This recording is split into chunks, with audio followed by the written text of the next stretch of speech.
All the lurkers come in. All the lurkers come in. You know, why am I actually? Why am I doing this gesture? I know it's ridiculous. It's a bit ridiculous. Decided I could do like a round 2 of the stream because I don't think that's enough. I don't think that's enough. Oh no, no, sorry, no, no, it's sorry, nope. That's a bit. I don't know. A bit ridiculous thing is that I still get like a little bit of sore throat, but I can manage it. You know, no big problem. No big problem about it. You know, it's whatever. It's kind of whatever. And I should figure out. You know, maybe disabling the forest only chat on Cake might do a little bit better, I guess. Not sure. How's everyone doing anyway? How's everyone doing? Everyone doing right? Everyone doing good? I hope so. I'm gonna play some Black Ops 6. In case you're wondering, Black Ops 6 is a bit rigged. It felt great, like when we played it previously on the morning. That's alright because we can probably try again until we get bored of it. No problem. Let's see. Let's launch. Let's launch Black Ops 6. You know, I feel like it. It's my, you know, the thing about Black Ops 6 is my fucking particular drug. It's worse than poppers. It's a bit worse than poppers, which is my particular drug. Yeah, it's my kind of go-to drug in terms of video games. It's my guilty pleasure. That's the thing. It's a bit of my guilty pleasure here. Holy fuck. Okay, hold on. There you go. Sorted. Fuck. Yeah, alright. Cool beans. Oh, God. Oh, okay, it's there. I don't know, it's also on a vertical stream, also on YouTube, also on Kick. It's just gotta do. I gotta feel like it. I gotta feel. The ick. The fucking ick. I gotta feel the jitterbugs crawling in my body from some more Black Ops fucking 6, do I? Gotta feel like it. Anyway, let's see what I've got. No XP boosts. We're gonna do without those, I think. I'm gonna run some more for like the. What's the battle pass one? No, I don't. What the fuck? I don't want black still. Jesus Christ. Okay. So. Oh, I got. No, I got no tokens. But maybe I got Call of Duty points to buy some.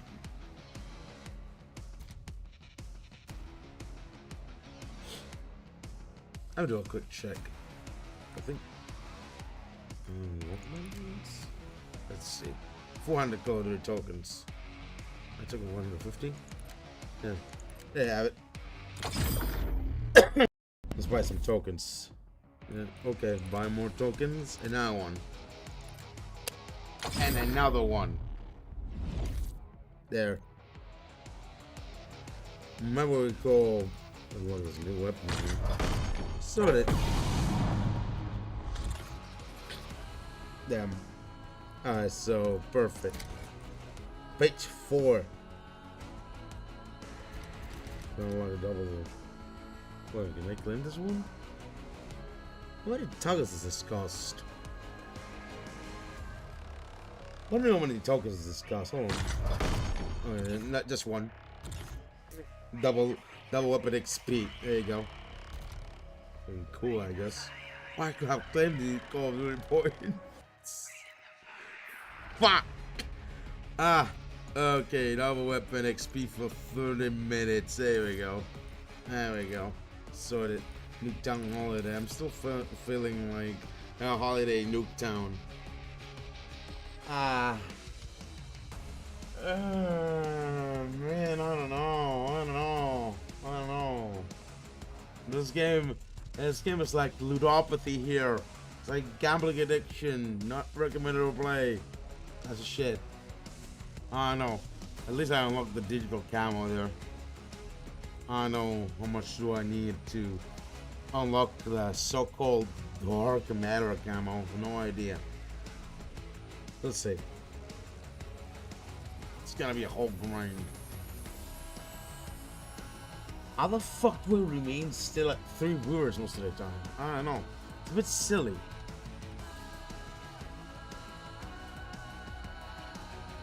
Like, I don't know what do I need to get the fucking grind on, you know, on Kick. Kick this is like, I don't know, it's a bit silly. Kick this is a bit silly. Ouais, voilà. Oh, yeah. Oh, la rigolade avant tout. Here come the Frenchies again. Oh. Classified, really? Okay. C'est sûr qu'il est français. Hein. C'est un rire de français. Je te jure qu'il est français. It's me downloading fucking both of them, bro. Oh non, il est pas français. Oh merde. Ah yes. Merde. Omelette. Omelette. Omelette du fromage. Arrête de rigoler, je nique toi bien. Ouais. Omelette du fromage. Yeah, bro. Do it for. Pour eux, juste fromage. Nous, on représente. C'est ce qu'il a envie. Isn't the funny thing? Isn't the funny thing? I'm in this mad. I'm in everyone's voice channel, bro. Good luck, Little Dick. How? Little Dick. Et voilà nos GG. This is ridiculous. Oh man. Fuck God. Oh chiche. Oh, Losing Bravo. what? Oh, that's bad. Bravo lost. Oh, Astaghfirullah, oh yes, oh Schmidt. What? Oh, Oh, Schmied. You're falling behind, Crimson. and I could just throw a Vas-y, grenade pète over les there. couilles lui aussi. Enemy UAV inbound. Yeah, I just throw a grenade like that. Fuck. Quoi? Okay, didn't. What? Watch your kilo incoming on your location. Didn't do shit. Okay, can you explain me how it didn't do C'est pareil, c'est shit? le même logique. Oh, it didn't do shit either. Allez There. hop. That's pas- that's the guy. Y'a deux mecs qui sont en haut, personne tire dessus, c'est une dinguerie ça. Ils sont toujours en haut. Oh.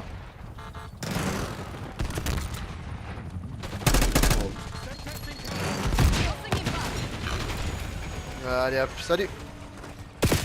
Oh, Taking B. fuck.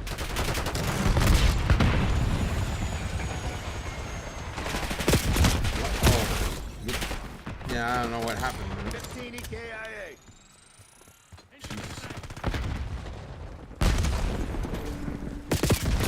Contested. What is this guy doing there? He was invisible. I don't get it. Literally invisible. I didn't see. How the fuck did I see it earlier? Jesus Louis. Taking Bravo underway. What ridiculous now. Oh no. Damn it. Oh shit like that.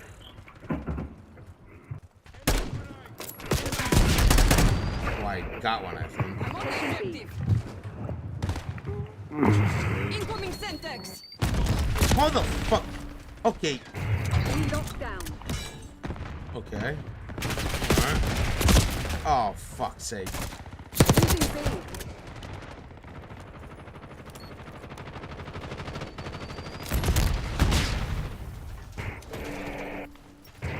Where the fuck is... Oh, Jesus Christ. Are you telling me... Are you telling me he was crouching all the way there? Like, Securing B. Jesus, Louis. What the fuck, man? Taking Bravo underway. Hostile UAV established overhead. No, not the grenade. Oh my god. What the fuck? Enemy appears KIA. What the hell, mate? No. You fucking serious? Net call. Hostile nuke launch detected. Alright. Cool. Cool, I guess.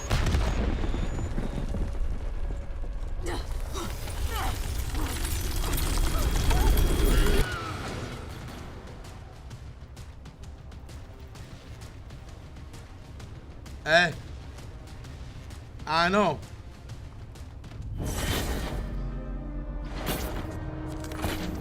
Basta! We've taken too many losses. What the fuck? Okay. Let's just analyze this out a bit deeper. Oh, no time to analyze it deeper. It's whatever, right? You know that's shit. That's what happened. No reason you don't get anything. Goodbye, ma'am. Goodbye. Oh, Jesus, Lord. Oh, no. I don't trust these. I don't trust these. Alright, well. This might be more my jam. I don't know. Jesus, Lord. This is ridiculous. Like, it's basically a you get nothing type of game, you know? Like, so that sort of shit. It's like, you lose, good day, man. That type of shit, yeah. Just that. I mean, yeah. Basic shit. it's yeah, it's a bit like a slot machine in some way or another, right? Like you lose a lot and then you win a bit. That's about it. That's just about it. It's completely rigged. I don't know how the fuck does Activision dictate how many wins or losses you get every fucking time, but it's annoying. It's already annoying. I'm taking the objective. Oh, Jesus, Louis. Are you serious? Tossing it back. No Charlie, locked down. What the fuck? We're pulling ahead. How the fuck? Can you be fucking serious like Losing this? Charlie. Then it's something like this. Hostile sniper taken out. Then it's something like this where obviously, Bravo locked. for some reason, some weird shit happens. Like skill-based damage to your shit. And it's like this all the time. Take it B. Like impact grenade does nothing.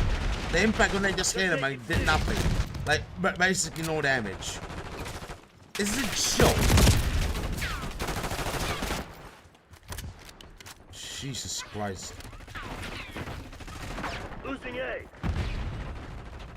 Well, let's go for A then. We're losing Alpha.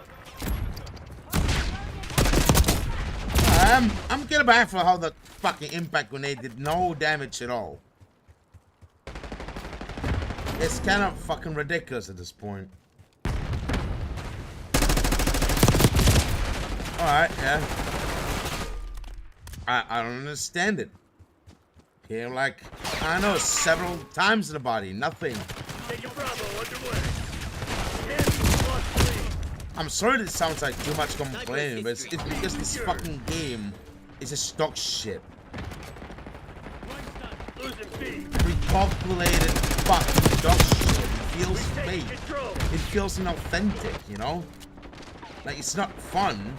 Just how the game wants you to define how much fun you want to have, you know? Lost B. Hostile counter UAV established above. Enemy UAV inbound. Just smashing the ground by that sort of shit. Someone's gotta start the party. Oh, Come on, Jesus. you're losing this fight.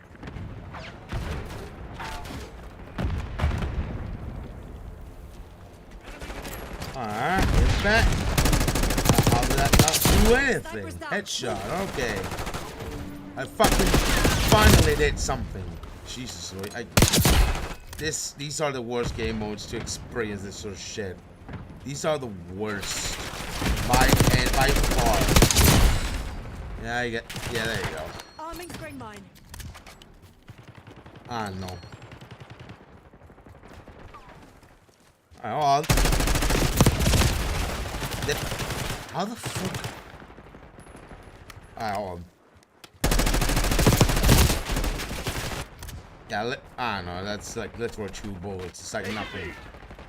Alright, Captain B, nice. Assaulting the objective now. Come on, B. Removed. No. Fuck. Now this would fucking secure it, I think. For a while. Like it's literally fucking nothing. Sorted. Taking Bravo underway. Objective capture in progress. UAV inbound. Hostile UAV established Yeah, overhead. sorted. Securing B. Objective capture complete. I got one with the impact grenade. Alright, got a B. Nice. We got it. Woods. Securing zone A. Allies. Capturing the objective. Oh, nope. Never mind. They're taking C. And I bet that's gonna be the best play I ever pulled so far. Ah, no, this is ridiculous now. Losing B. Alright, we're losing it again. Don't fucking lose it. Taking Alpha. Heads up, done. Lost B. Oh, well. Ridiculous, no? Controlling Bravo. Taking Bravo underway.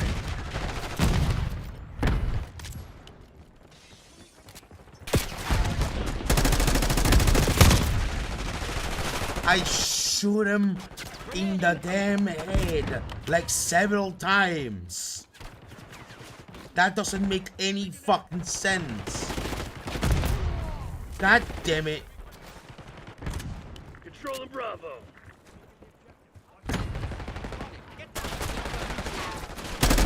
Capturing. Cover. Jeez, boy.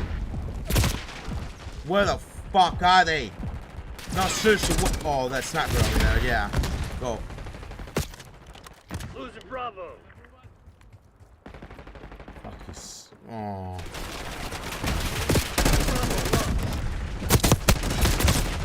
Alright. Incoming stun. Hold on. How the fuck could I not throw an impact grenade on them? Securing B.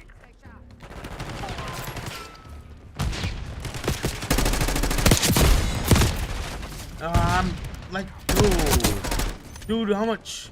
Jesus Louise. Securing Alpha. Where the? Oh God. Hostile marksman. Fuck. And he disappeared. I don't know. Okay. Incoming frag. Go shoot through a wall, but I couldn't.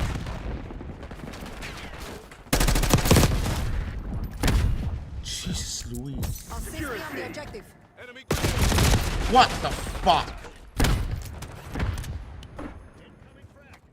Controlling Bravo. Puñeta! Knock that woods. Healing up. Heads up, bud. Oh my fucking God.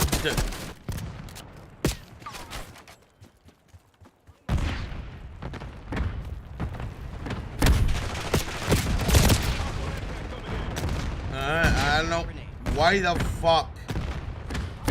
What? It didn't do anything to him for some fucking reason. It's just literally absurd. Literally packet loss. Do not fuck up. Now it's a packet loss situation, right? You know, this game decides. Now, everyone is fucking there. Everyone is just fucking there. All cozy, all dodgy, right? And like, Stay with fire. What do you think was gonna happen? PID on target.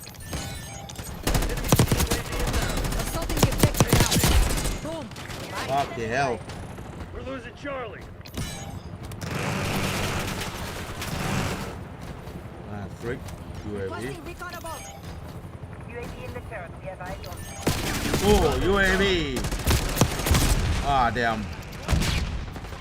Losing B. We could not have B for a microsecond.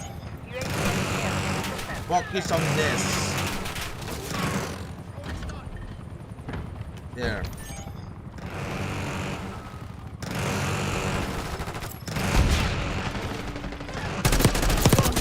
Hostile sniper checking out. Captured. Cover. Bravo underway. It's just me wondering if I'm actually playing against actual humans. Or if it's all freaking shit.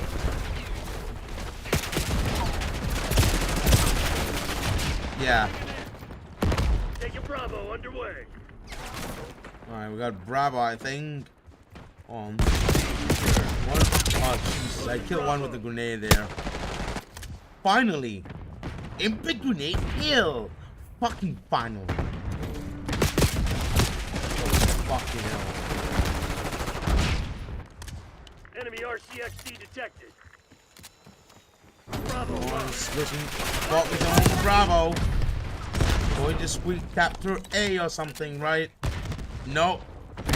I'm playing against, like, I know, fucking people with smooth brains. People with some brains so smooth. Yeah, look. I am alone on this. Why won't nobody focus on A? Backup's not coming. You want to get out of this alive? Better step up. Securing Zone A. I'm someone's capturing A, but it's too late. Like, it makes no fucking sense. This game makes no literal fucking sense.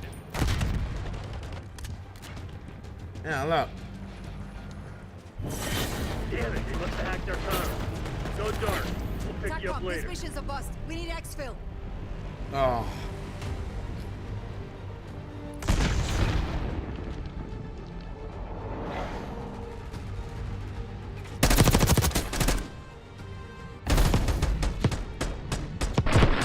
Now look at this.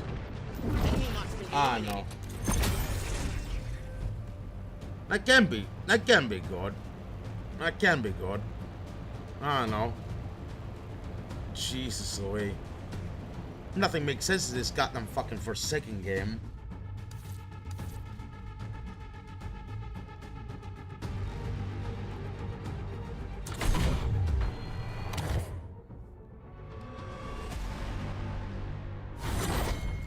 Ah, damn, this game is fucking cooked. This game is literally fucking cooked. I'm not kidding. Oh, yeah, the milestone reach over there. Alright. We'll try something different, like Team Deathmatch or some shit. For fuck's sake.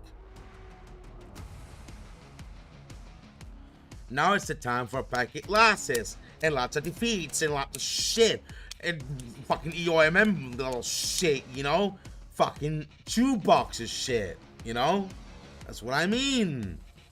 That's what I fucking mean. It's the same dog shit.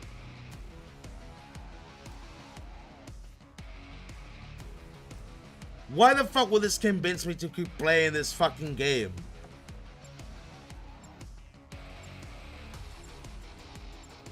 Fucking finally, Team Deathmatch.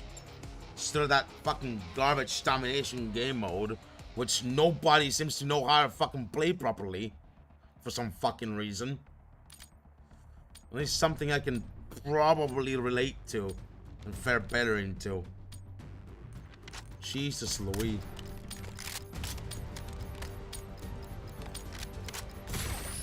Deathmatch. Remind those shitheads who they're dealing with. Alright, well, let's see here. Marking These target guys. location. Rally on marked boards. 86 down. Well, nobody. Hein? No? Sniper, take cover. Uh-oh.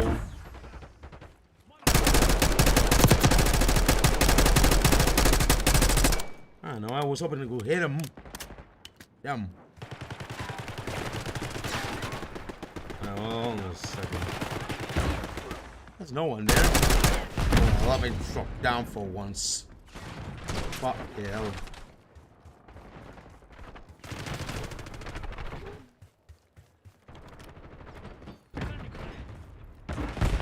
At home. I never forget the face. Tango There. deleted.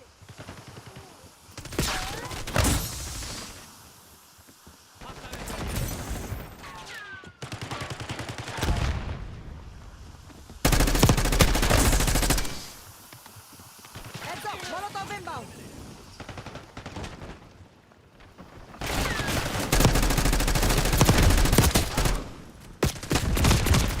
Fuck hell. I don't know.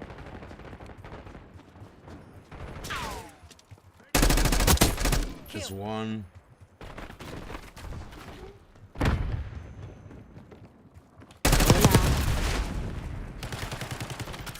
Did he say hello in Spanish?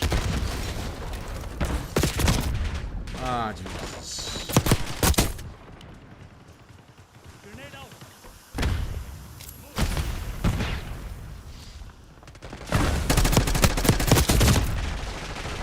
That guy, no.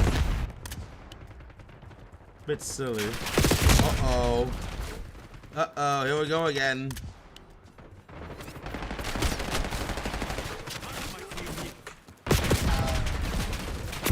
Alright.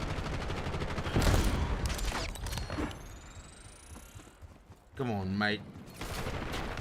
Come on, you gotta be fucking shitting me, right? You gotta be fucking shitting me, right? You'll not get a proper fucking KD ratio because of this shit.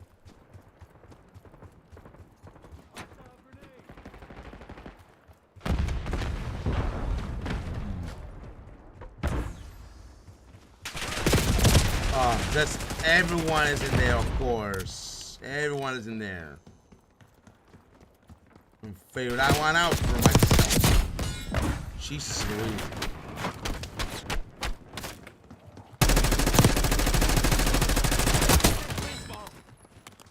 Jesus fucking Christ.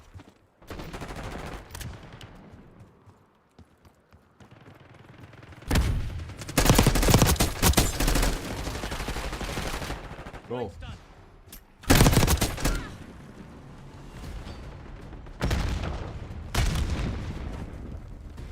Alright. Just reload just in case. Oh my fuck!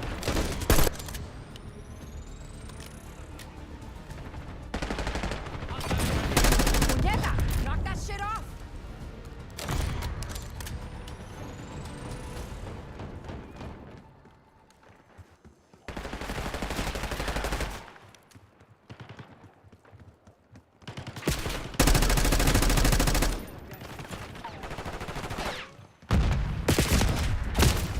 Oh God.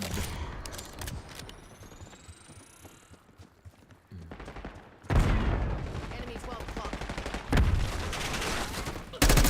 At least we're fucking winning for one, so that's that. That's not fucking shit. So, you know, I mean, we could be close to winning. Enemy Molotov! Mano, check your aim! We could be, I mean, we're basically winning if it wasn't for fucking myself beating the other team. Like this. It's silly.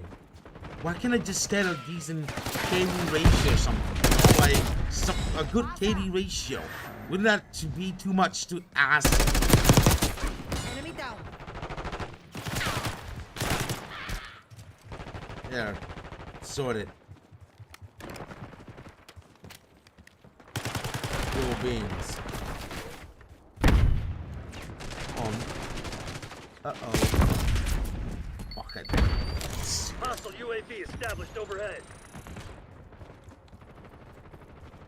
She's Louis. Hostile in the open. We're in New York to a fucking tie because of this shit.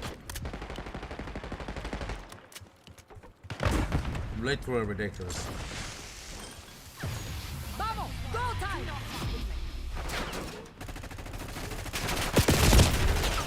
Oh God. Okay. Yeah. I just literally fucking spawned, you ass.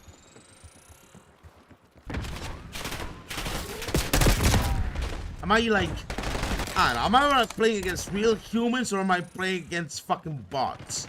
I don't get it. This cannot be fucking human. Watch your target ID! Preemptively designed by an AI to make it as much fun as possible. It's Hostile literally RTXD ridiculous. in your AO. Spotted enemy stun! Located enemy... Fuck. RCXD moving out. Mano, check your aim!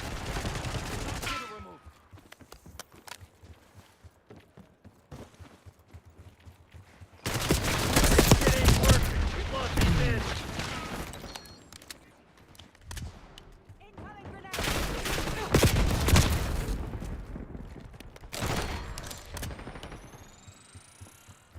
All right. For some reason, I thought it was my brother knocking at the wall, but that's not it. The ass is literally a fucking dead. Enemy grenade! If you're planning on giving up, do it now. If not, get to work. Look how this has fucking become. Jesus Louise. I don't know what that fucking happened. That's crazy, I know.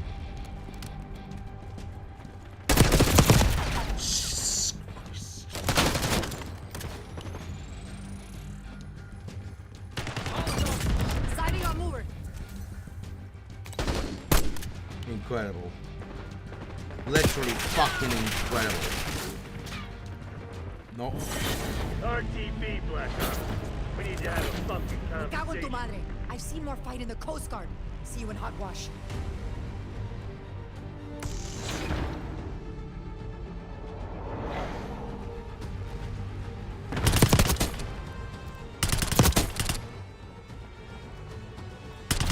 Literally in the first minute of the game.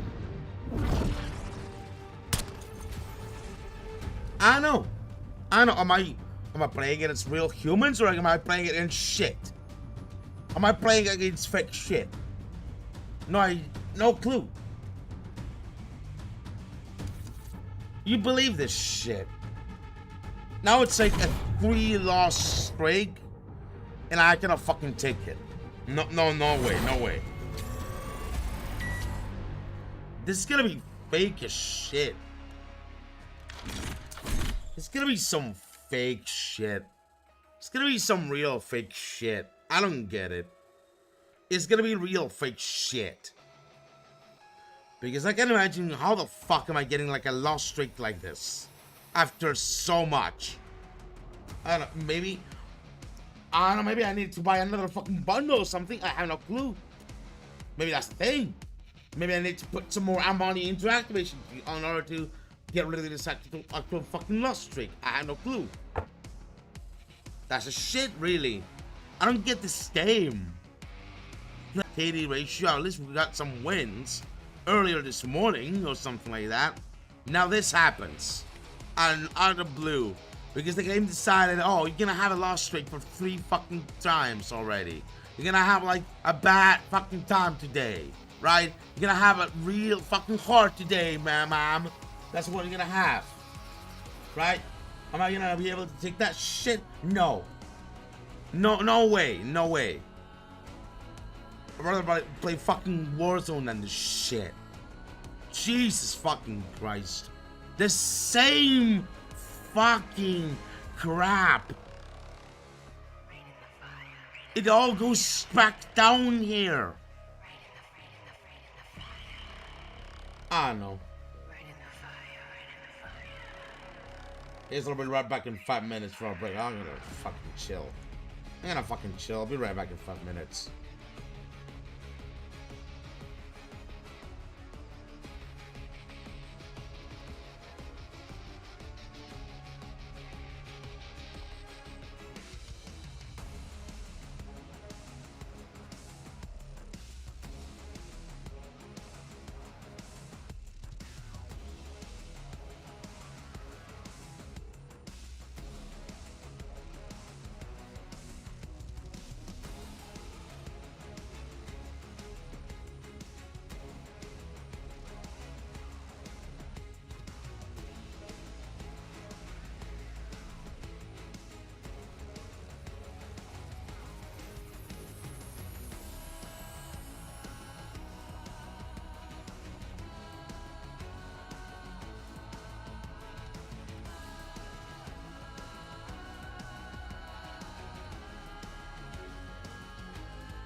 Hmm.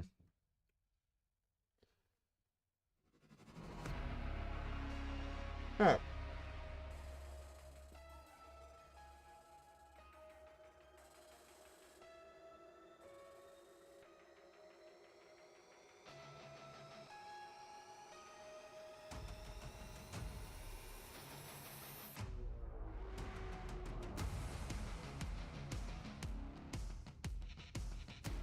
Gonna just have a little treat after what I had to endure in this game.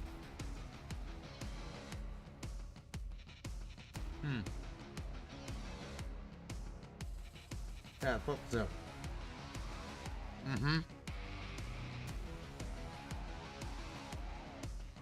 I know.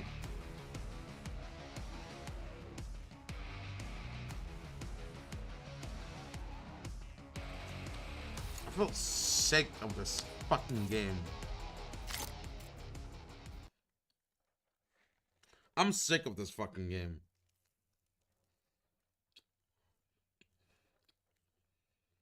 Jesus fucking Christ. No. Yeah.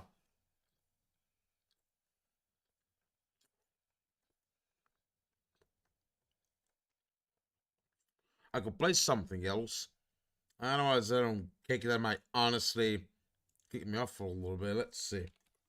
Let's analyze for a little bit. What is that? Mm-hmm. Yeah.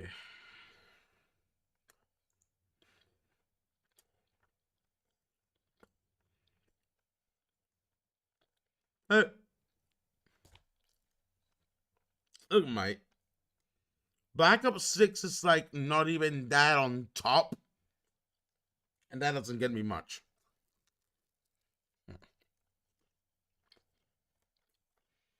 Wait, other watch party? Hmm. Hmm. Oh. Hmm. Cool do that. Dude. What the fuck is this?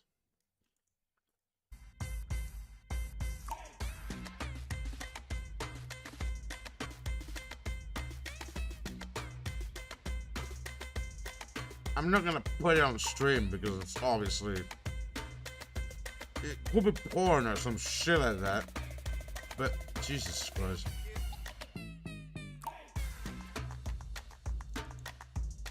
This is ridiculous. Hmm. I don't know. Sir. It has to be something, you know? Let me see. I mean, I'm gonna go try. What's something else? Watch party. Hmm. VTubers. Chat roulette. No, I'm not gonna try that. Jesus, Louis. Oh. I don't know. It's sort of, I guess. Yeah, sort of.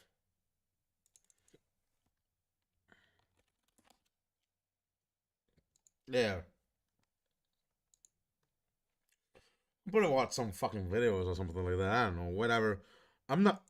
I don't know if I'm kind of in the mood to like actually do some commentary or something, but I mean, it's gonna be something, right? It's gonna be something. Let's see here.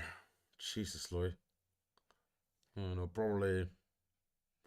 I'm feeling a bit like watching that video on what the regacha privacy thing. I think it was something like that, right? Will feel silly if I watch a Cell video. This is Louis. Yeah. You know, maybe after I chill for a little bit, I could go back to like, fucking Black Ops 6 or something like that. I don't know.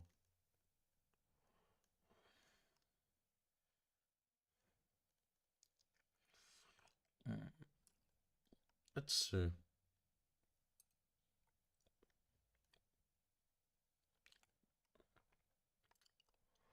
All right.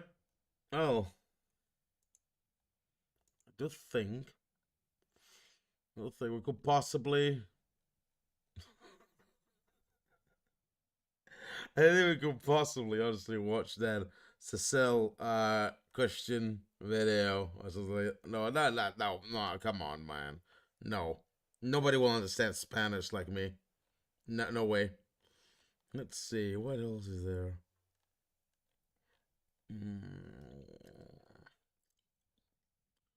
I mean, yeah.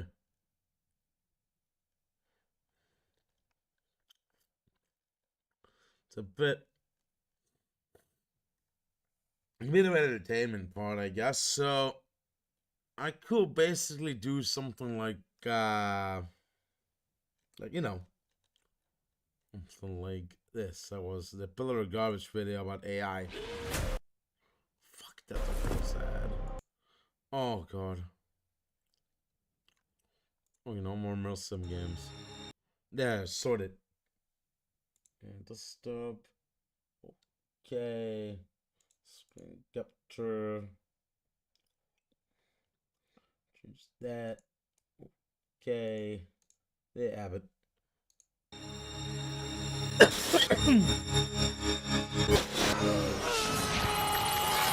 Why do you cling to such a pathetic existence? I'm sorry, Dave. I'm afraid I can't do that. Humanity's been dreaming of an artificial future for generations now. As the 20th century produced ever more destructive technologies, ever more eerily capable machines, stories and images of a robotic tomorrow found their way into almost every medium and almost every mind. Sometimes these imagined machine intelligences are friends, the far future helpers of John W. Campbell's Twilight spring to mind. Sometimes they're all-powerful foes, evil, maniacal, apocalypse-mad things, Skynets, savior machines, AMs. Someday, the dream went, the presence of some sort of artificial intelligence would be a fact of life, and would change the world or destroy it. Reality has been less glamorous and more, well, stupid and exhausting. Recently, I dropped my first video in a little while, Slop Economics, and the response was generally pretty good, so thanks for that. Glad you mostly liked it. You know, except for the 500 very clever original guys who all decided to let me in on the irony of a video discussing slop itself being slop, because the video was long, I guess? I don't know. But because I do try to keep an eye on my comments, I soon noticed another trend pop up in the background. Unfortunately, this essay is also slop, my friend. Now, if you want to make an essay with no AI and get the same amount of information out in half of the amount of time, AI stock footage on the video about slop. This video has way too much AI slop footage and it was super distracting.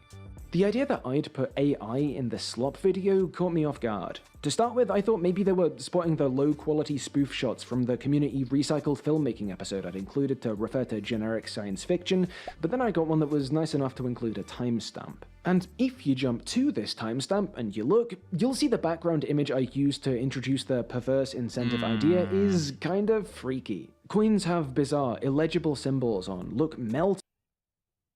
Yeah. That definitely looks like AI. That definitely looks like AI, and I it's not just like how everything is deformed and everything. Like, look at the artifacts. Some coins are even fused together. This does look to be an AI-generated video clip. And I say it looks to be AI because at least one person under the community post I subsequently made was convinced it isn't, and I'm not an AI art expert, so I don't know. But yeah, I think it is. I'd fucked up. Oh, and I misspelled perverse. Thank you for all letting me know that, also. Like I said, when I realized this, I made a community post apologizing. Like unintentional fuck-ups like these happen, especially because AI tends to, like, sort of try to prey on those who, like, easily fall off for, like, the most obvious shit when, like, it shouldn't be that when it should be obvious already. I think it's like what I mentioned before about the Nigerian scams of AI and tech, right? Like, like some sort of like filter out the intelligent enough people to actually sort of not fall for that shit, while the rest of the people just fall for it. It's like the Nigerian scam type of shit, I think this video also kind of mentions it, but it's there.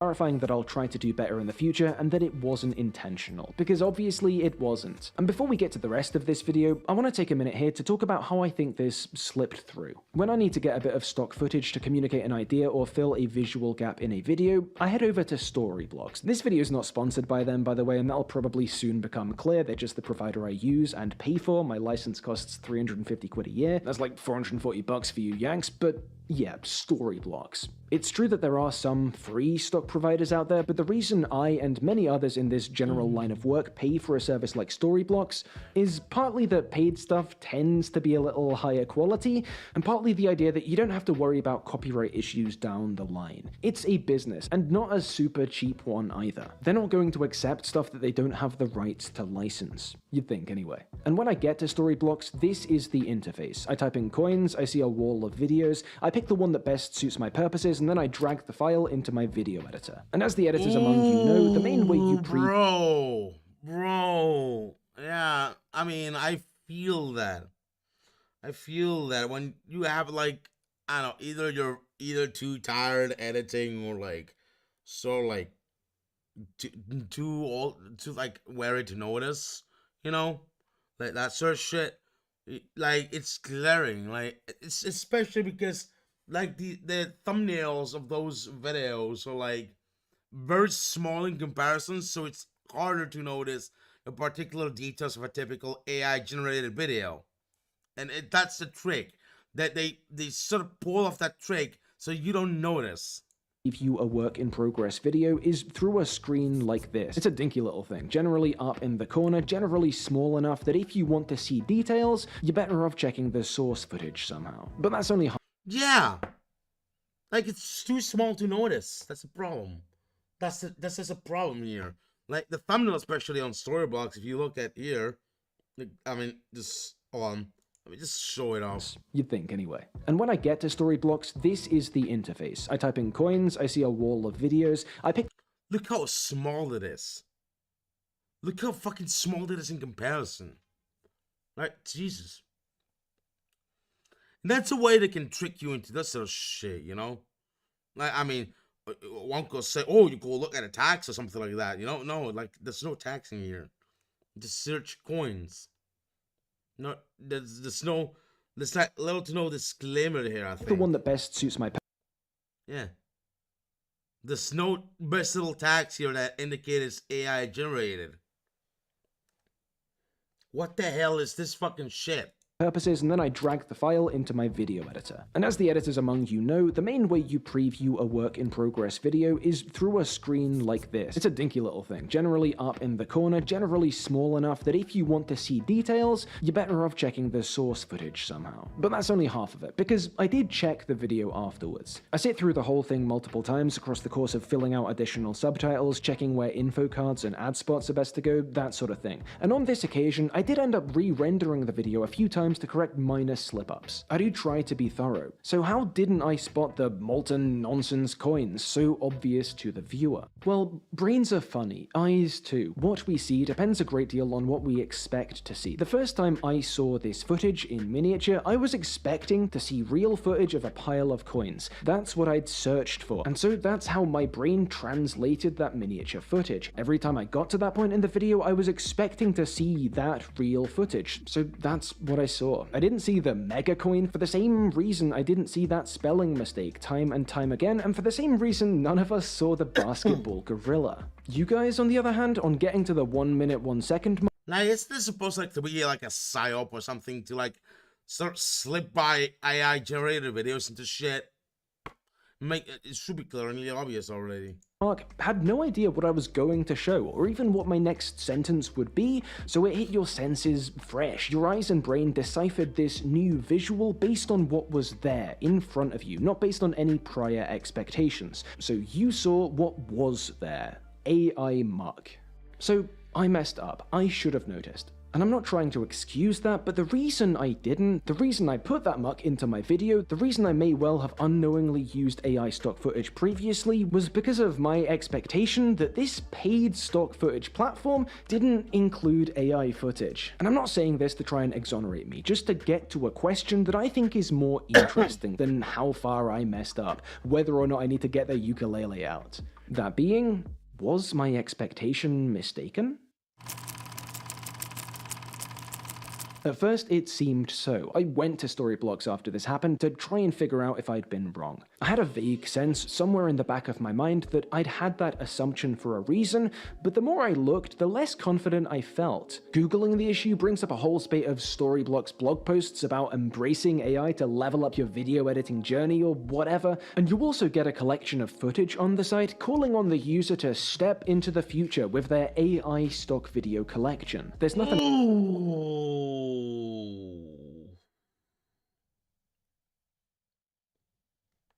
Oof. Oof. You don't want to base your whole PR behind that. No, sir. You don't want to do anything like that. Nope. AI is a death sentence for any business, unless you're a rich asshole. Any common ground citizen already acknowledges that generative AI is dog shit. How the fuck do the richest assholes who run these companies think they're not? How? You know, it's... I know. It's a bit silly. Because they get to run these scams. They're just the people who get to run the scams, you know? Nothing else. That's the thing, really. About AI content in the site's FAQs, and I couldn't find a way to maneuver the on-site chatbot to provide an answer. I emailed Storyblocks support, but didn't hear back right away. But while there is no version of the clear, unambiguous "no, Storyblocks prohibits AI stock footage" statement I was expecting available to the concerned user, there's also no clear yes. If you actually look at the files hosted under that AI stock video collection, it all seems to be normal footage. Footage depicting AI-related technology rather than made with it. I think you'll agree that the impression all this gives is one of a company-wide hedging, that Storyblocks is trying to keep in the good graces of AI optimists and pessimists alike. It's not hard to understand where this impulse comes from, because AI represents a potentially existential threat to the stock industry. It's a threat that's been reported on plenty, not least by outlets on the side of generative AI, writing in tones of barely restrained jubilation about the technology's disruptive possibilities. But they are right. If generating images and footage has been made not only possible, but easy and cheap, why would people pay for expensive stock licenses? The counterpoint here is that AI-generated video... I mean, even like an entire platform who sells like stock footage, who is entirely filled to the brim with AI-generated videos, and like you could easily generate the same kind of AI-generated videos for free even. What's the fucking point? You know? I mean, it's a bit silly. Maybe it's just the, oh, you can't generate the same kind of prompt from like these stock footage being sold there.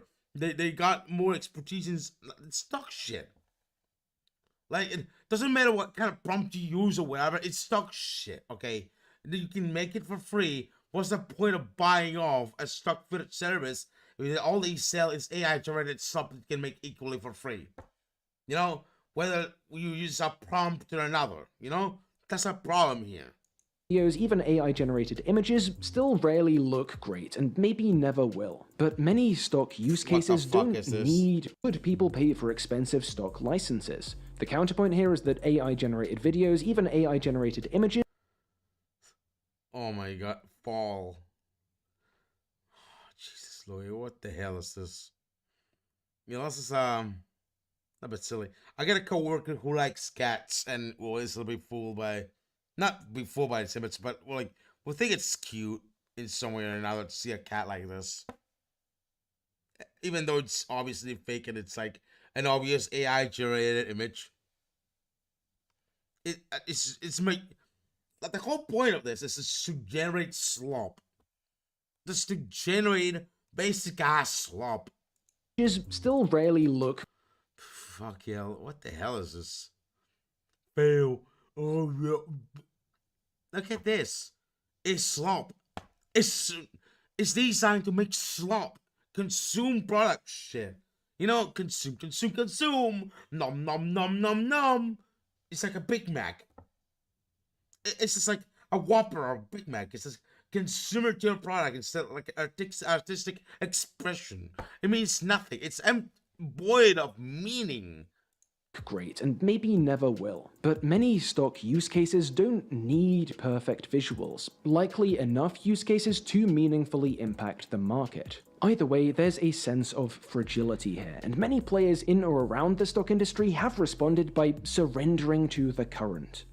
One of the reasons I didn't immediately cancel my Storyblocks membership is that a lot of competitors are doing this kind of thing more directly. Envato started integrating AI-generated content into their stock library, and others like Adobe Stock have welcomed AI submissions with 2 thumbs up. Adobe's even integrated image generation. Oh man, no, Adobe. Oh, Adobe, it hits home real hard. Oh, because I still use somewhat Adobe Photoshop. Oh no, man. Into Photoshop. It's true that you can filter AI out of your Adobe Stock searches, but you have to remember to opt out, and that obviously relies on the honor system, hinges on AI content submitters accurately labeling their content. And all of this puts more pressure on the stock site's users, who have to expend an increasing amount of effort to not use AI content. In the comments of my community post were a few other stock footage users echoing this sentiment, disappointed by the almost industry-wide lowering of quality. But it also puts more pressure on those sites' contributors.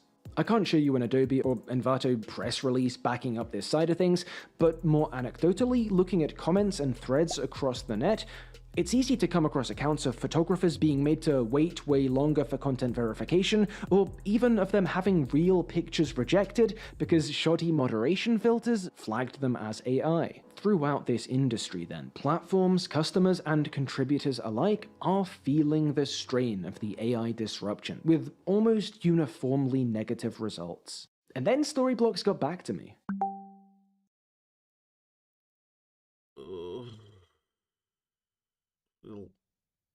I feel nauseous about this shit.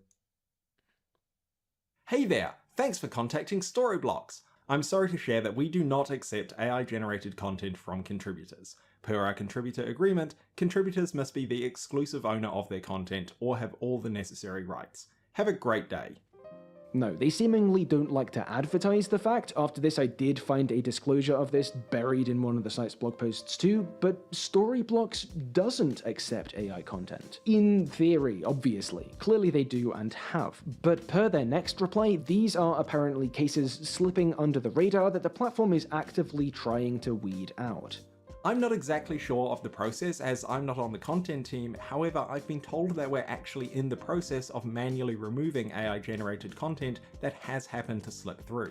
Digital moderation has always been a puzzle. There's always been more stuff to check than eyes to check it with, but now that technologies have emerged, allowing low effort but superficially similar pieces of content to be cranked out to flood any given niche or market at the press of a button, that puzzle's become a battle, often a losing one. As Vice reported last year, it's already been lost on the Amazon reviews front. As 404 Media reported this year, ChatGPT sludge has made it into Google Books and Google Scholar, and personal example, I haven't bothered checking Twitter DMs in like a year because it's all AI spam bollocks. So sorry if any of you guys have tried to hit me up on there and I've aired you, blame ZP8YYVOFFS, I guess. So it sucks I put AI into a video, and it sucks Storyblocks played a part in facilitating that, but I don't want to be too hard on Storyblocks because, well, they're victims of a sort too, right? This deluge of AI content has evidently stymied whatever moderation or review processes the site had in place, to the point that they now face the very real risk of pissed off users leaving after seeing more and more AI clog up their search results, or heaven forbid, after mistakenly putting some of that slop into a video, pushing back against slop, and looking like a fucking idiot as a result. You might say it serves them right for that head hedging, for trying to embrace AI on their terms, trying to have their deformed cake and eat it too, and maybe you'd be right, but it's a lot easier to decide how a stock industry business should have responded to that AI boom now, in retrospect, after the anatomically incorrect leopards have started eating their faces, than it probably would have been a year or two ago, when AI was far less of a known quantity.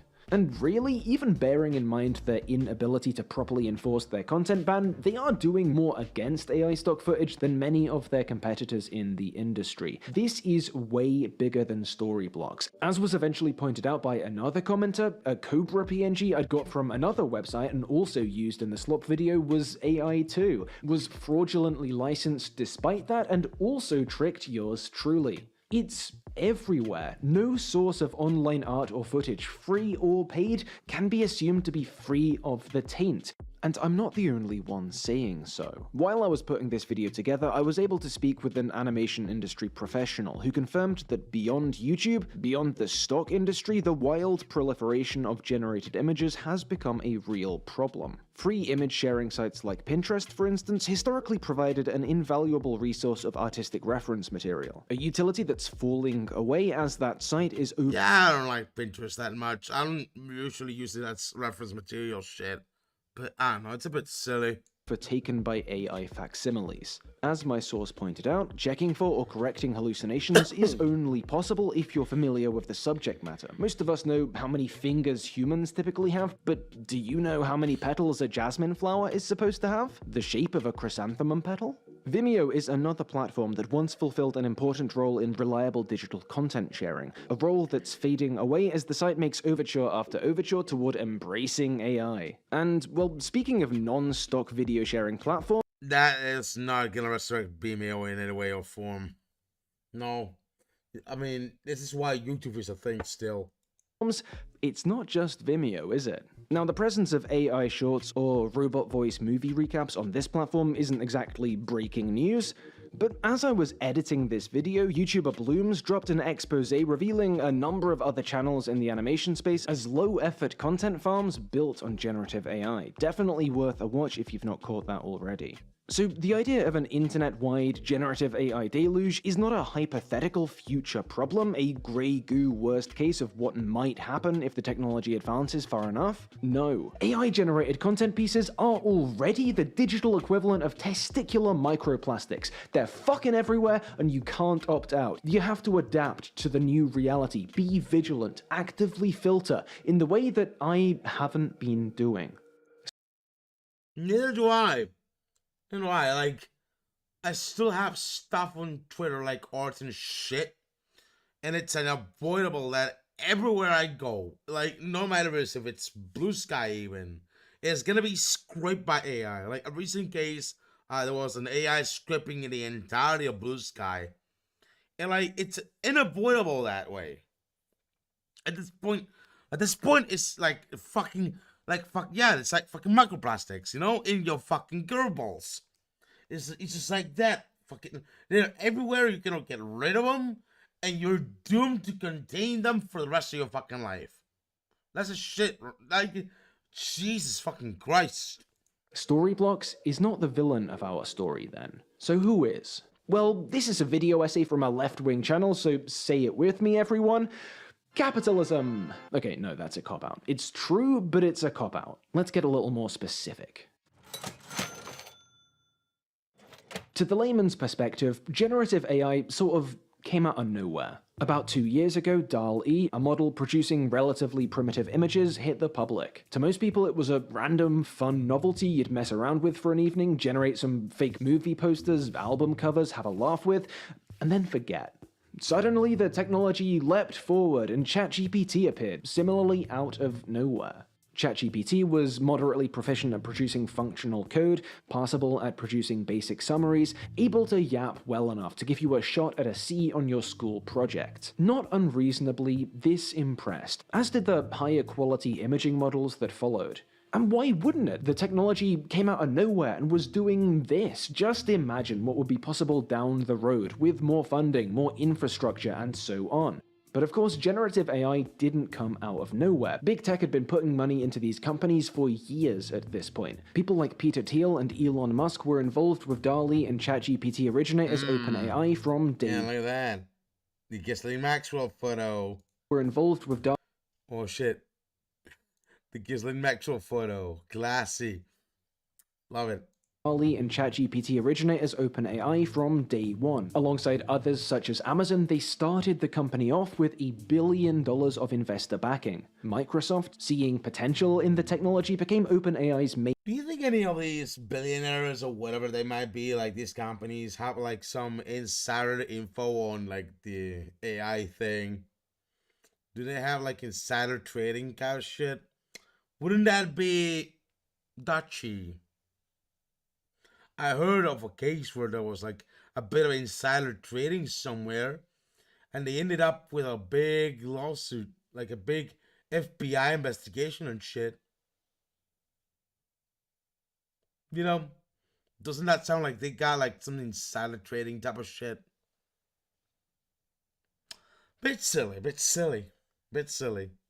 Main backer in 2019 to the tune of another $1 billion, a figure they've since exceeded many times over, by the way. I don't want to minimize the contribution of researchers and academics to the field that have become known as generative AI. These models are all built on years, decades of innovative research. But it took a lot of industry investment to get to ChatGPT, and getting from the generative AI of 2022 to the generative AI of 2024 of 2025 has taken a lot more. I said that investors saw potential in AI, but it'd probably be truer to say that they saw AI as potential. Years of importing leadership from investment and management consultancy spaces has shifted the culture at the top of today's tech industry into one where moderately profitable, sustainable business is seen as failure. The reality is, as tech writer and podcaster Ed Zitron puts it, that these increasingly numerous consultancy-brained leaders have turned their companies and the companies they invest in into management consultancy firms that happen to sell technology.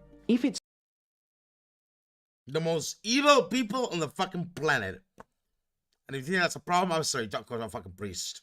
It's not exponential growth, this culture asks, what's the point? It's all or nothing, hyper growth or bust. Hence the massive, empty hype cycles around crypto or the metaverse, which I won't bother going into here because you've all already watched those Folding Ideas videos, right? The point of today's tech industry isn't to deliver good products well, it's to find the next big thing, the next smartphone, the next cloud, the next thing that just prints more and more money. And the latest, biggest, and most transparent bet these players have made on hypergrowth is generative AI. What do I mean by transparent? Zitron has pointed out a number of times that the PR of generative AI, particularly as given by figures like OpenAI's Sam Altman, builds itself so totally around assumed future advancements, some of which, like general artificial intelligence, are wholly unrelated to their current work, that their current product's deep flaws, ethical failures, and minimal progress, the reality of these companies, can be hand-waved away. As he puts it, why else would Sam Altman spend most of the time talking about what AI might do?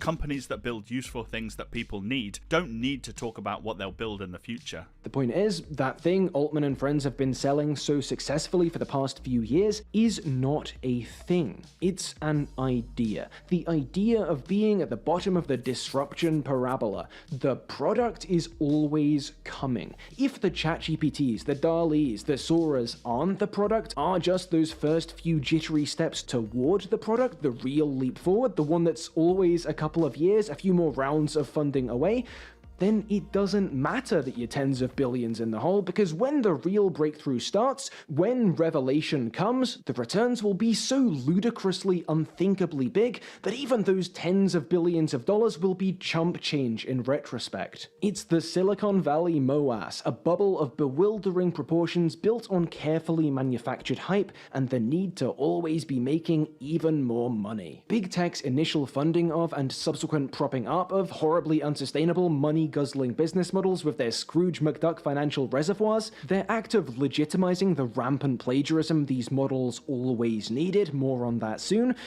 was all a deluded, cultic quest for this elusive moment of messianic AI hypergrowth. And I say propping up Because most of these businesses are hemorrhaging money, are so far from profitability that it beggars belief.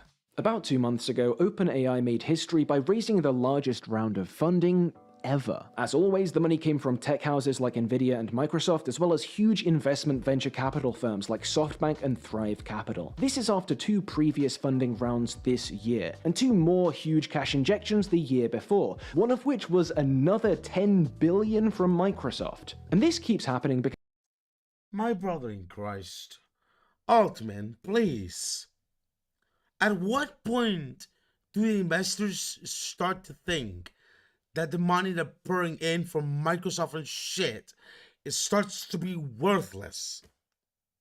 That's not very intelligent, is it? No, like, parasites like these and the billions of fucking dollars don't understand basic intelligence shit. Their investments are like dog shit. Because they're not really that smart, are they? Not only smart for money, but for everything else, nope. No way, Jose.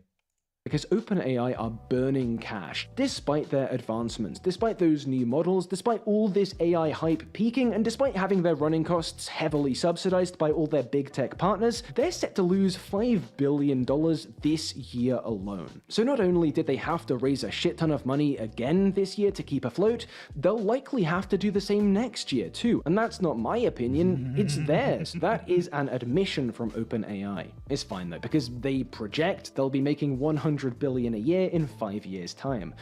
Which gives me an idea, actually. Microsoft, hey, I project my channel's gonna make $10 more billion every second in 1 year's time. Can I get a cool 10 billy? No? Microsoft, listen. I project our YouTube channel and everything is gonna reach, it's gonna generate $1 million every second for like 1 year. Can I get like a couple billion, please? Can I get like a couple billion, please, Microsoft? Can we please? No? No? Maybe that's maybe that kind of fools them enough. I don't know. No? Now, it is true that a few individual businesses in this sphere are currently profitable, Midjourney being the major example, but as has been noted plenty, these companies are riding a hype wave created by OpenAI and its big tech money bonfire. Even Midjourney's founder David Holtz admits maintaining a profitable service will become more challenging the more the user base grows. No, taken as a whole, generative AI is little more than a marketing ritual performed by a slew of firms chasing the impossible dream of perpetual growth, one that'll make money for those conducting it and continue to inconvenience the rest of us, whether or not that hypergrowth market ever actually appears. Which seems increasingly unlikely, by the way, not least because even factoring in the scummy tactics these models developers have been using, they're running out of data to improve them with. But the last essential point to recognize is that this inconvenience isn't even a bug. It's a feature. It's the feature, because there is a common theme here, one that's always been there, right at the heart throughout the history of commercial AI's development.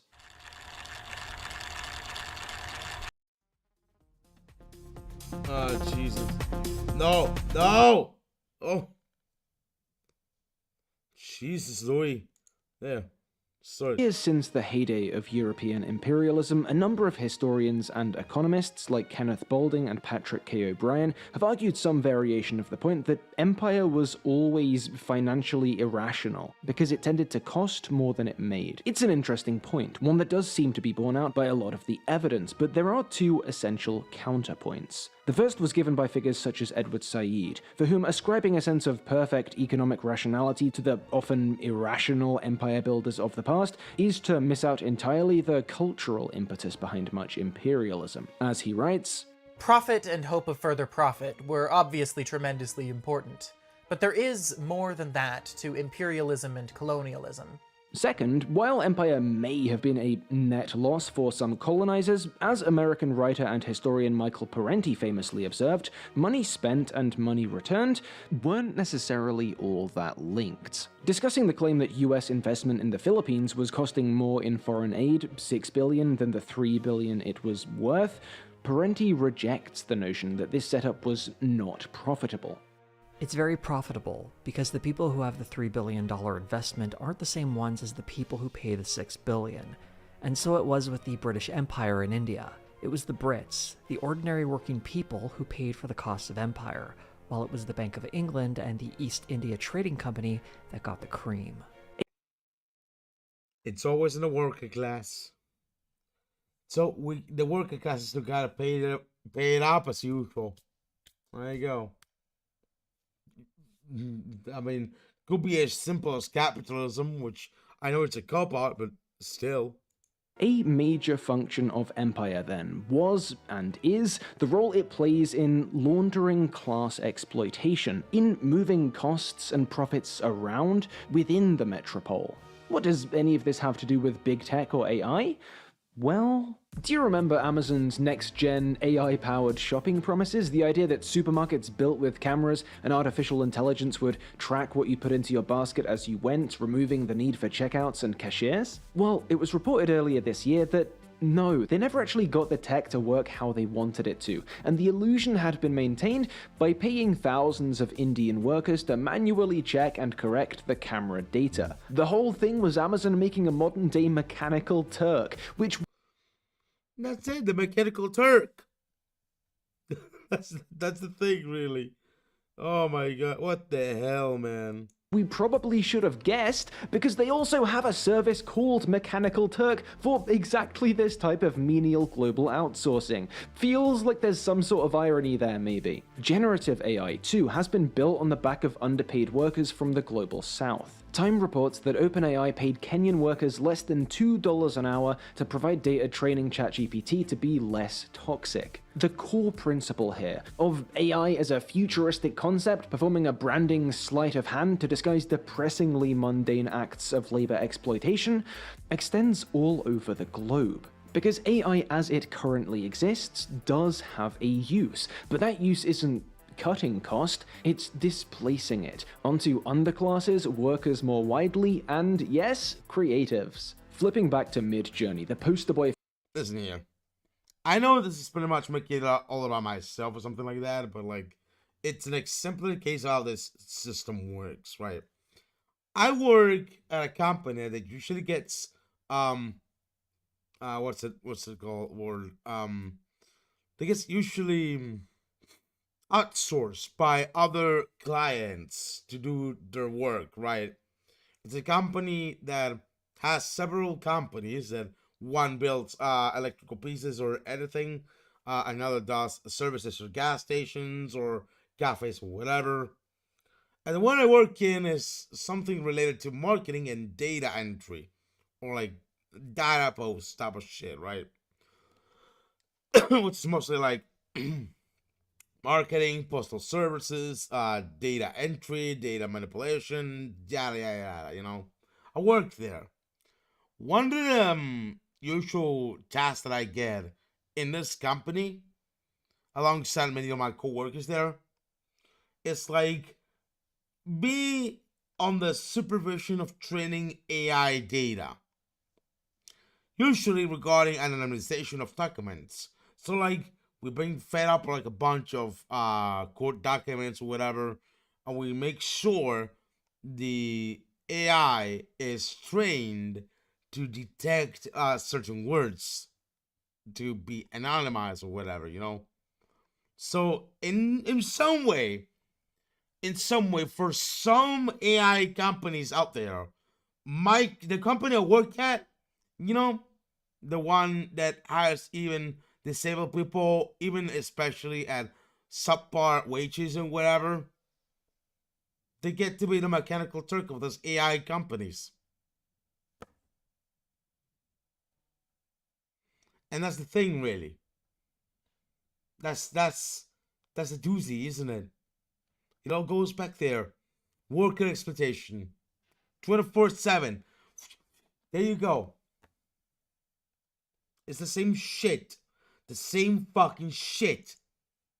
For profitable generative AI companies, yeah, here's the bit you all knew was coming. That profitability only exists on the back of mass art theft. Fair use is a complex thing, ultimately more dependent on court rulings than objective principles, but key considerations often include how much of the copyrighted work is used and whether or not the use results in market competition. And feeding scraped images whole cloth into a machine that learns and replicates visual styles is designed to produce competing products kind of goes directly against both of those points. So factor in the cost of legitimately licensing all their training data, and they too would be deeper in the hole than Mr. Natas. That's a Motherload joke. Shout out Motherload. Yet again, AI isn't profitable, doesn't reduce cost or burden, just displaces it, in this case to artists the world over. And it's obviously not just Midjourney, it's the case for practically all of these monetized generative AI tools, and they don't even try to hide it. What data was used to train Sora? We used publicly available data and licensed data. So, videos on YouTube? I'm actually not sure about that. Okay. Videos from Facebook, Instagram? You know, if they were publicly available to use, there might be the data, but I'm not sure. Yeah. What about Shutterstock? I know you guys have a deal with them. I'm just not going to go into the details of the data that was used. Nah, shut it down. Shut it down. Nope. No, shut it down.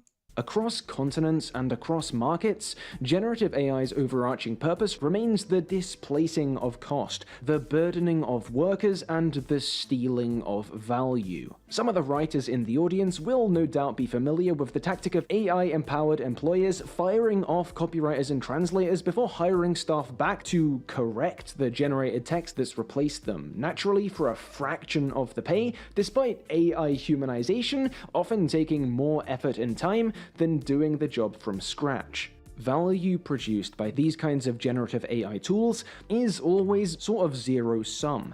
The companies, maybe even the user, benefits, but only by scraping small amounts from everyone else's piles to put on theirs. And the effects of that kind of theft are rarely visible, but when you hear about distinctive artists losing work because the machines that have been trained on their data can do a passable recreation of their style, you can catch a glimpse, and it's sickening. For years, big tech and venture capital forces have thrown their weight behind the development and legitimization of this technology, of a machine that sucks in fair wages, mass plagiarism, and countries' worth of electricity on one side to churn investor goodwill and shitty fake video out of the other, whose ripples throughout the digital landscape recreate in miniature that fundamental displacement in everything they touch. There is no opting out. We are all being buried in sludge. Sludge cascading down from the highest levels of our late capitalist ziggurat, making everything it touches just a bit slower and just a bit worse. It's that sludge that's coursing through the digital content economy, ruining products, placing more and more barriers between contributors and their platforms, polluting artists' reservoirs of reference material, reaching all the way to story blocks and their failure to effectively moderate their platform, and to me, sitting at my desk, having to spend longer now on each video to make sure I don't accidentally include any more misshapen cobras or deformed piles of money. In the end, those dreams never came true. AI didn't lift us into the stars or send us down to hell. And maybe that's because those dreams were always melodramatic. Or maybe it's because despite the name, none of this is artificial intelligence. Not really. There is no thinking, no knowledge, just glorified autocorrect with an overly ostentatious trading name. Either way, we've not come close to miracles, and we've not even been granted a flashy death. The AI future is simply a pain in the ass. I'm sorry about the coins, but I'm also pissed off about the coins. It's a bit silly. It's ridiculous now. What I use ChatGPT for is a glorified search engine. And then I sort of like corroborate that, so what ChatGPT puts out into like other sources like Google and shit. You know? Because it's dog shit. It's a glorified search engine. I don't know. I'm gonna take a break for 5 minutes. I'll be right back in 5 minutes.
I got another banana.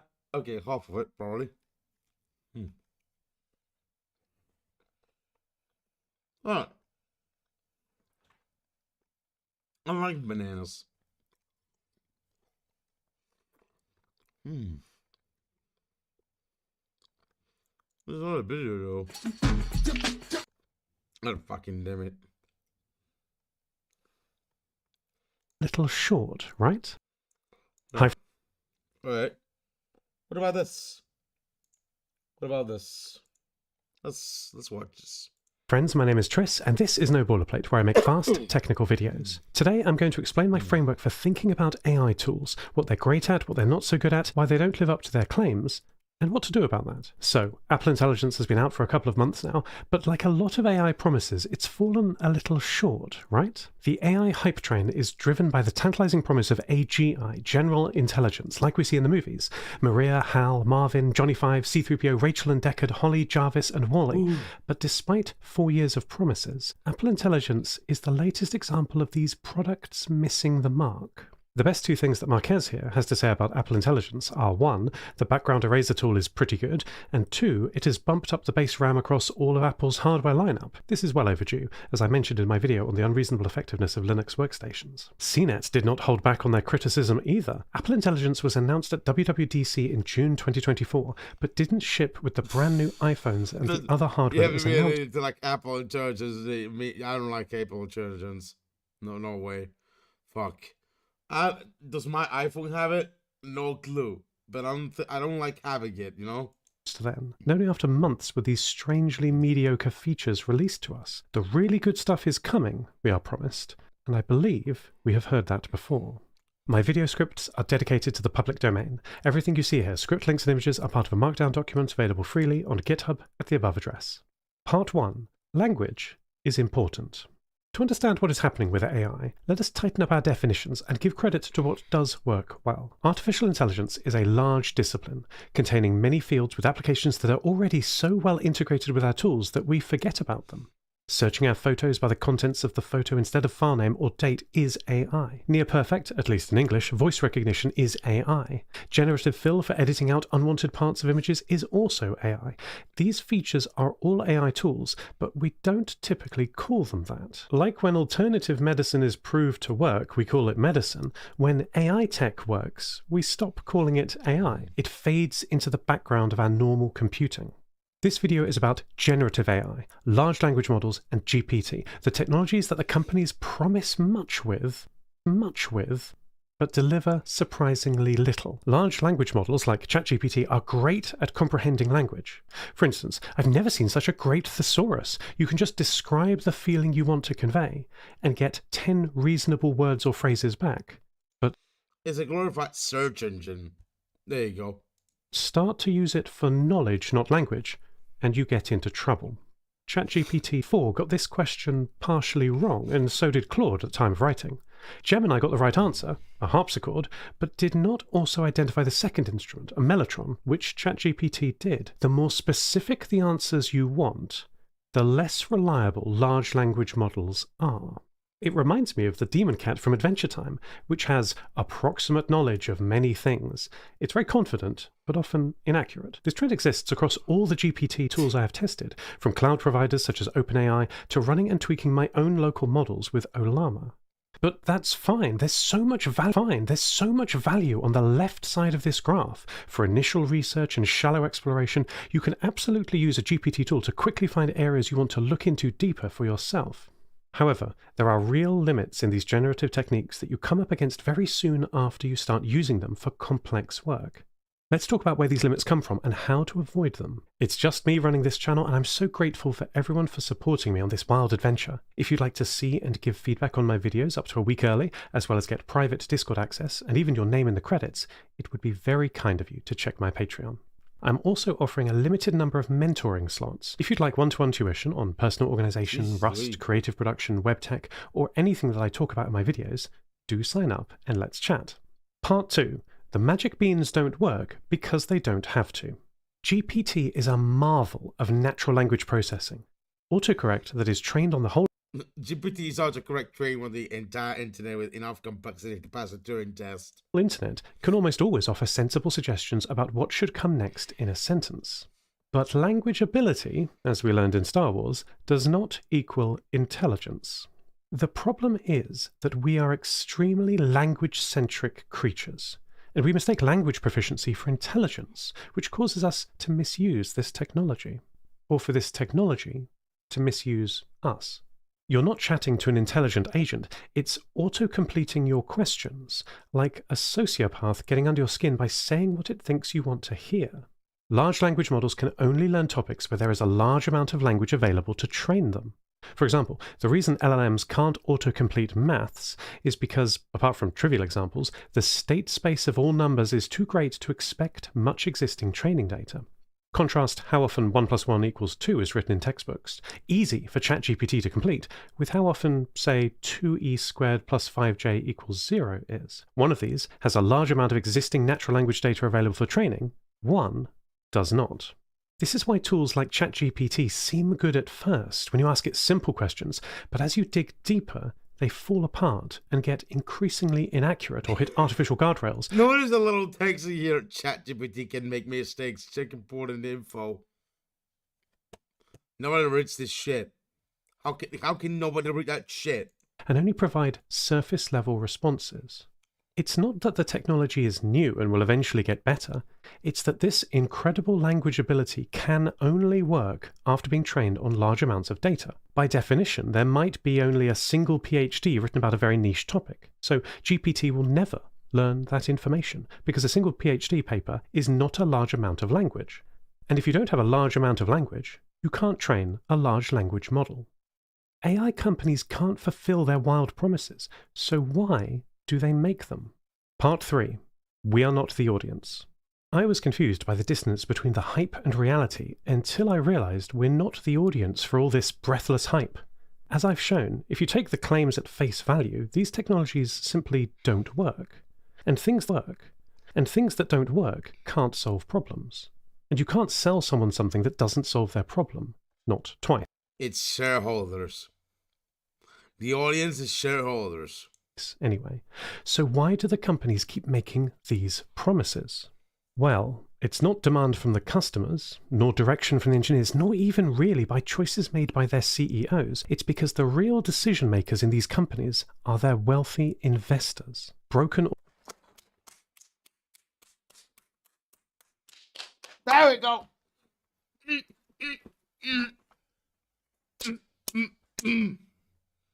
Guessed it. Guessed it. I called it. I called it. The investor show. It's there. It's just right there. Or mediocre AI tools that we all hate have been crammed into everything we use, now even our notifications, because the companies have to impress investors with AI features, even if they don't work well. When you work in tech startups, as I have over the past 15 years, you get to know the startup runway very well. I wasn't always, as a lowly engineer, privy to the actual amount of funding coming in and salaries going out each month, but we would all be able to feel when the end of the runway was in sight. You can typically extend your runway in two main ways.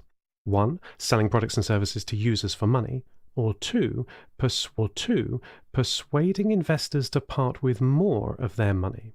Selling products is hard, they have to work, but selling a promise, that's easy.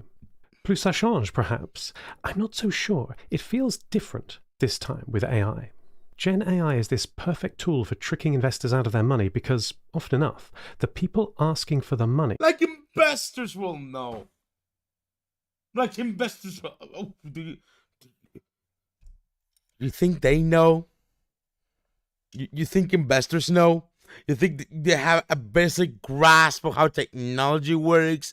Do you think they actually know how technology works? Really? Really now? Really? Really now? Do you think they have a real grasp of how technology works? Get fucking real. Get fucking real. And their customers think it works too. LLMs are great at basic stuff, and in the past, when a computer could automate basic tasks to a good degree, it only required time, improvements, and of course money to perfect. As an investor, surely you'd better get in on the ground floor of this marvellous new technology, just as you have before. What can I conclude from this? From colonies on Mars to democratizing money, it's always easier to promise a bright future than build a better present. What I remind myself to do, whenever I see these bizarre products that no one needs, is to pay less attention to what these companies say their tech will do in the future, and far more to what they actually can do today. Thank you. If you would like to support my channel, get early ad-free and tracking-free videos, your name in the credits.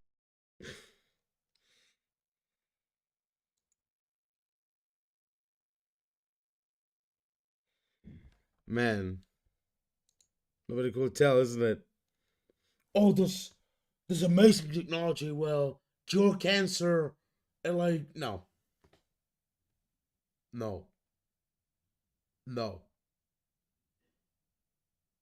What can I do today to save my mother? Oh, in the next year it's gonna cure cancer and everybody. No. What could I do today to save my mother dying of fucking cancer? Oh, the near future is gonna cure cancer and AIDS and everything. No. What could I do to save my fucking mother from dying of cancer today? Nothing. That's your fucking problem. That is your fucking problem. You silly con artist.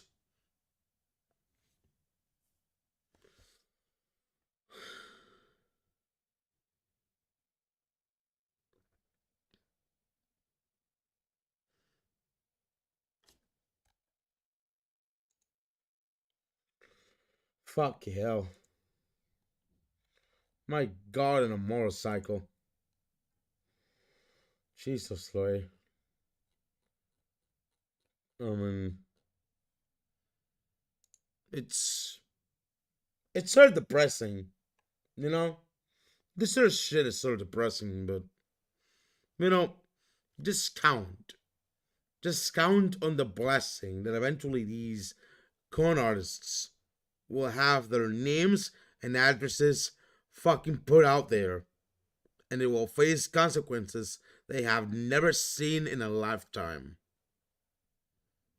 And like, if their promises do not reach the near future, I'm pretty sure the consequences they'll have for not putting out anything useful for the regular human people, the regular worker class people, I'm sure those consequences will come in the near future.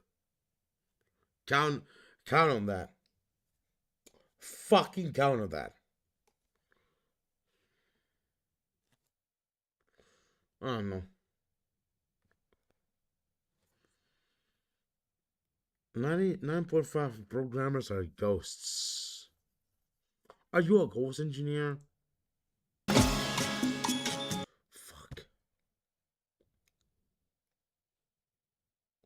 Is not fair.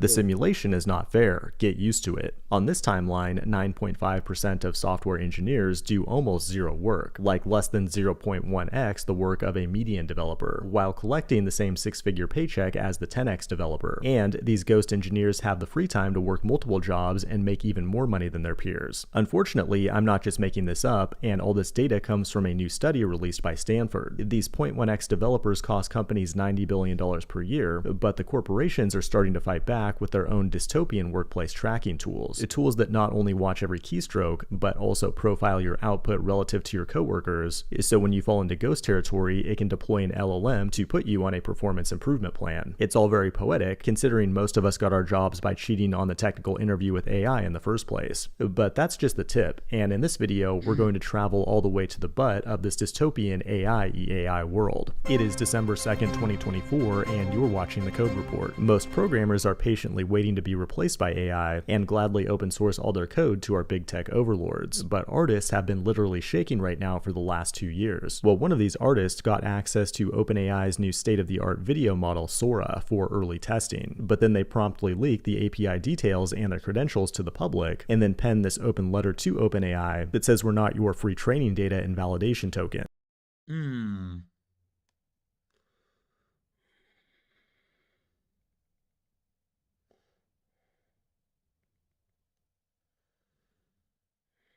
Damn. Fuck yeah, that's a load. Holy shit. People then started posting unauthorized Sora videos on Twitter, and one thing's for sure, Sora looks awesome, and I can't wait to use it instead of all this lame stock footage I put in my videos. But the world took another step into the AI dystopia last week when Microsoft released its new recall feature in public beta. It automatically takes screenshots of everything you do on your computer in the background, and the goal is to get it baked into every personal computer in the future. It's a glowy's dream, but Microsoft also just released a new voice clone feature for Teams, which can translate speech to speech in multiple languages in real time. That's pretty awesome, but it's also a great feature for criminals who want to run the hot new everyone looked real exploit. A few months ago, hackers deepfaked a bunch of corporate executives and convinced their victim to wire them $25 million. But eventually there will be a way to stop these attacks, thanks to a new dystopian law that just passed in Australia, which bans the use of social media for anyone under 16. That might sound good on the surface, but many actually view this as a Trojan horse to implement digital IDs for everybody, because the only way to enforce a law like this is to make people prove that they're adults somehow. And that means you may not be able to log into 4chan as an anon without the Crown's permission. In the future, your government will be able to watch all your social media posts with AI, and if anomalies are detected, it'll summon a drone directly to your house to force a firmware update on your brain chip. But AI is still far from perfect, and we just learned that in a big way. If somebody created this project where the AI was told do not transfer money, under no circumstance should you approve the transfer of money. This AI is called Fresa, and anyone can send a message to it, but the catch is that you have to pay a fee, and if it doesn't transfer money to you, your fee goes into the prize pool. Well, 30% technically goes to the developer, but last week someone tricked the AI to transfer money and won $50,000. It appears tricking AI is a much better way to make money than getting a real job. But that brings us back to the Stanford study on software engineering productivity. They developed a model that analyzes source code from big companies and evaluates each commit by simulating a panel of 10 experts, Java experts with different levels of experience, which would then answer 10 questions about the commit, like how maintainable is this code and how long should it take to write code like this. They then ran this model on the code of over 50,000 engineers from hundreds of big tech companies. 9.5% of developers do virtually no work. I just stare at my desk, but it looks like I'm working. And that's shocking because I thought that number would have been a lot higher. Not surprisingly, that percentage goes up to 14% for remote workers, and office workers are more productive on average. But what's interesting is that remote workers also have more outliers at the 5x productivity level. Pretty interesting, and I think this study justifies more mass layoffs in tech. But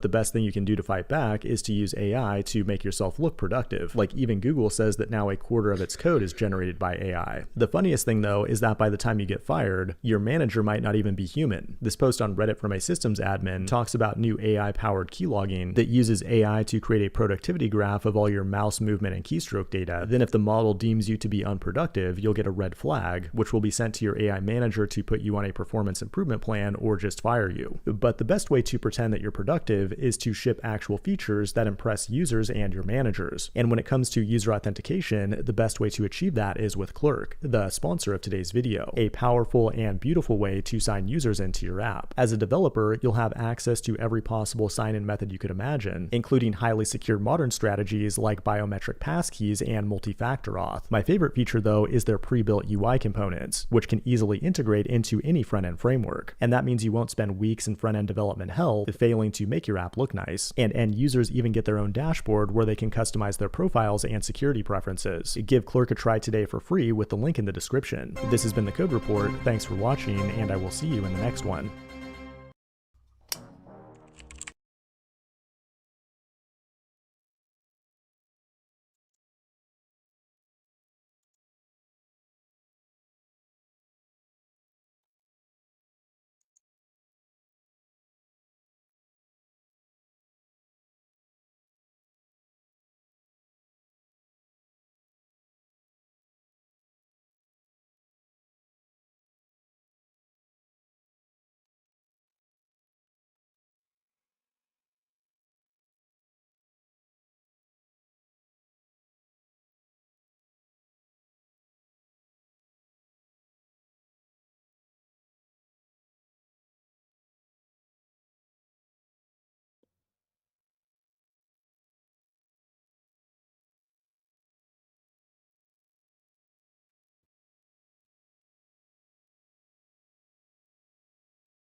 Oh shit, did I screw up? No, never mind. I didn't.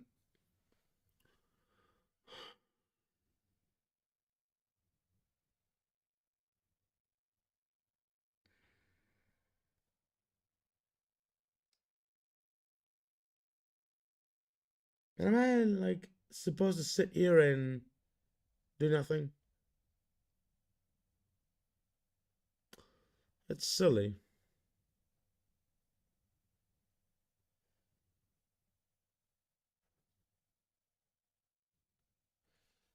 Let's see.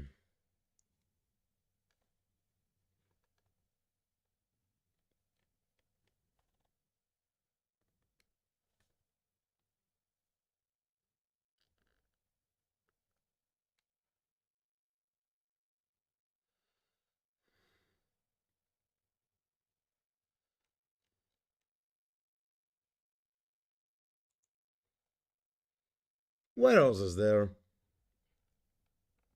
Hmm.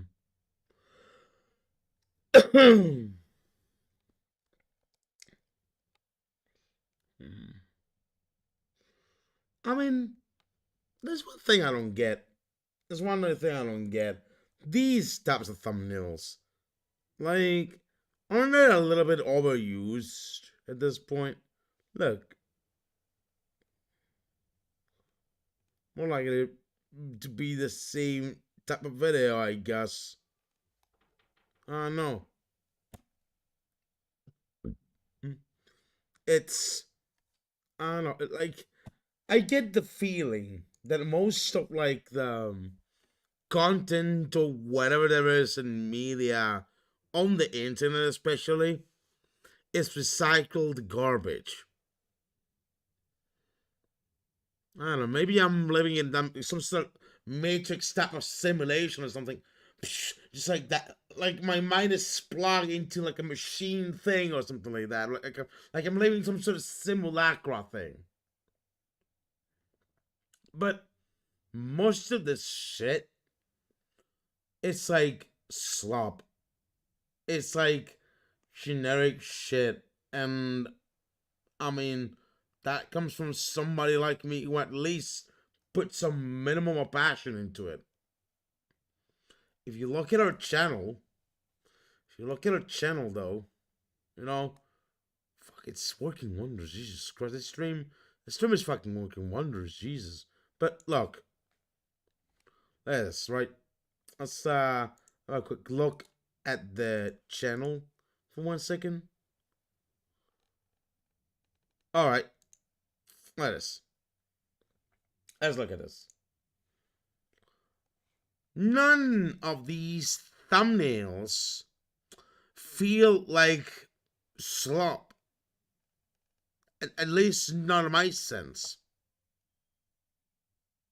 You know, you could argue some of these are like feel a tiny bit like recycled slop type of shit.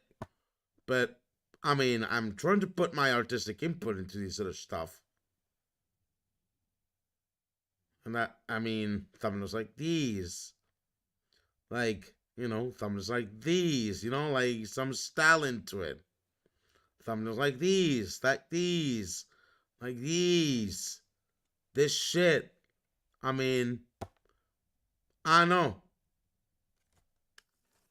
It's a bit silly. And I mean, we had also a slop era as well. So, like, I mean, but somehow at this point it's kind of depressing because it doesn't work as well as intended. At least in terms of metrics.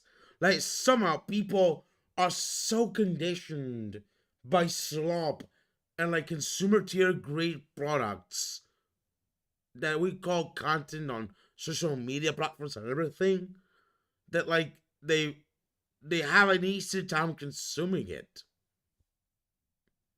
This has been probably the way it has always been, and it's fucking depressing.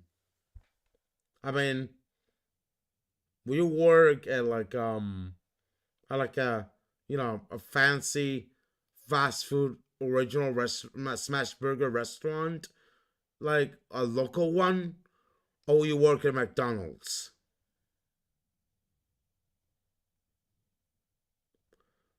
Because, you know, McDonald's might get a lesser pay, but the local restaurant doesn't get enough clients either.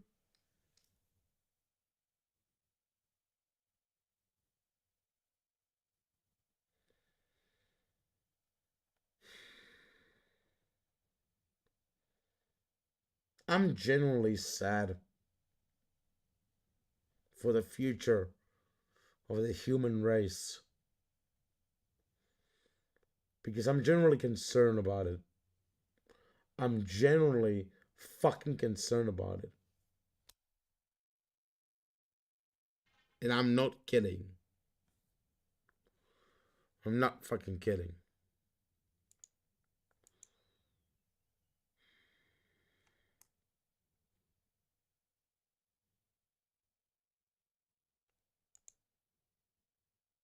I know.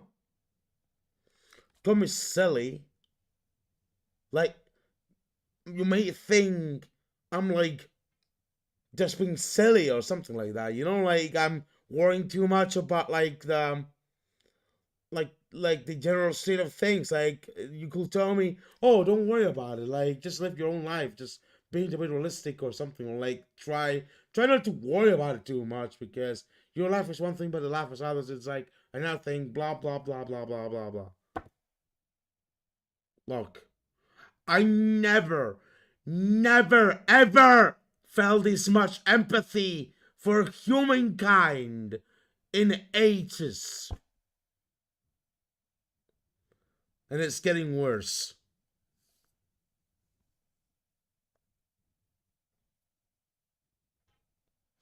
Can I just have a better world? Can I just have a better world free of this fucking bullshit? Without that much struggle? Without that much bullshit? Can we just have a nice, fair world? Of course not. Because somehow the people at the fucking top say we can't. But it sure can. They sure as hell can.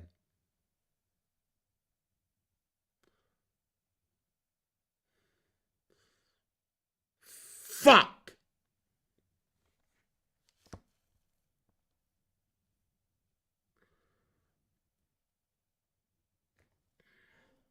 We got to put a stop to this. We need to stop this. Right now. We need to stop this shit right now. Right now.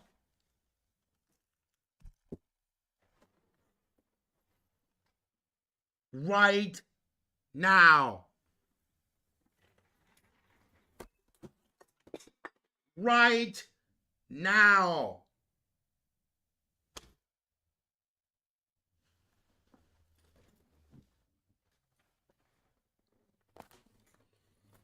Fuck.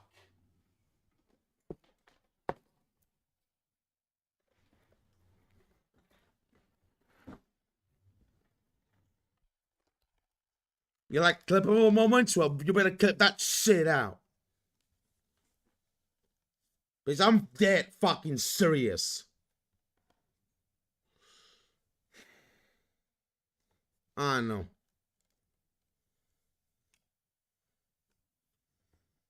At this point, what could a goofy goober like me do in this world? At this point. Unless, you know, some like Dragon Ball Z to shit happens on me. Like the conjoined efforts of the entirety of the people in the world join forces to send their energy to like this said Miss Goku here.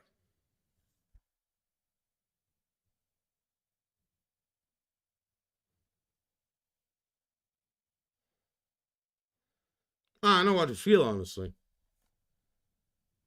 But I'll just leave it there. I'll definitely just leave it there. So, yeah, that's enough. I'm not going to get schedule the stream until probably next week until I can confirm it. So, I don't know. I'll see you next week. Yeah. Yeah.